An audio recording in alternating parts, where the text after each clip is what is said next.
This is the difference between Otumfo Osei Tutu II and Eswatini King Mswati III. What makes their power, their reigns, and their impact so dramatically different? On the surface, they are both kings. Both are guardians of rich histories and vibrant culture, and they command a level of respect that goes far beyond their palace walls. Otumfo Osei Tutu II is the 16th Ashanti and ruler of the power of Ashanti Kingdom, which sits within the Constitutional Republic of Ghana. He occupies the golden stool that is said to hold the very soul of his people. Miles away in southern Africa, King Mswati III rules a kingdom of Eswatini, a country where authority is absolute and his word is law. The biggest difference between these two monarchs is how they use their power. For Otumfo Osei Tutu II, his authority is both symbolic and incredibly practical. He works within the rules of a democratic Ghana, but his influence is huge.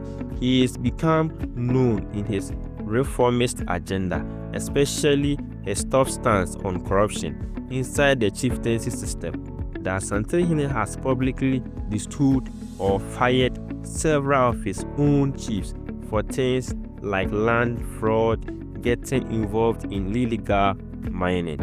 He is also a big supporter of democratic rule, believing it is the best path for Ghana's development. He jumps into national debate, using his position to mediate political fights and push the peace.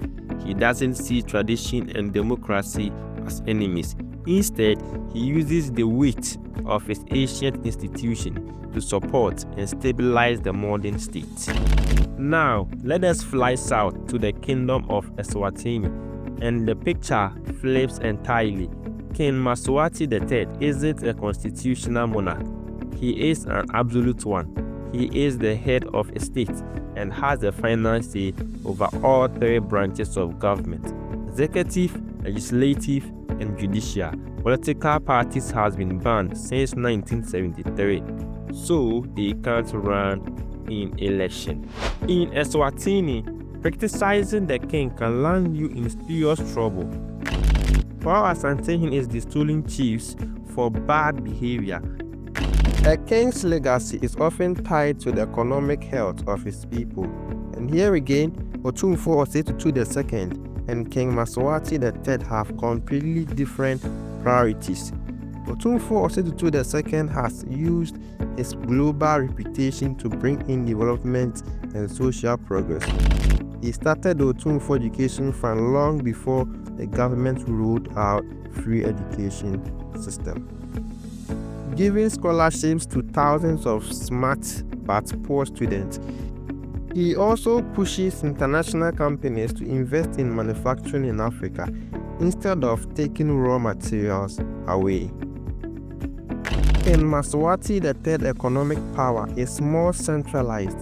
He has pushed the use of Eswatini's unique culture heritage as an economic engine. Big traditional ceremonies like the famous reed dance and marketed as major tourist attraction to generate revenue. Eswatini is battling high rates of poverty and unemployment. King Mswati III is the living embodiment of Swazi culture and identity. The entire national identity is tied to the monarchy. But for Ashanti people, Otumfo Osei Tutu II is respected guardian of the golden stool, but he is also a statesman and a development leader working within a larger democratic nation. The reigns of these two kings aren't just personal story. They are live experiments in government, tradition, and power, with huge consequences for their people and for the future of royalty all across Africa. They show us that the title king can mean very different things, defined not just by history, but by the choices of the man wearing the crown.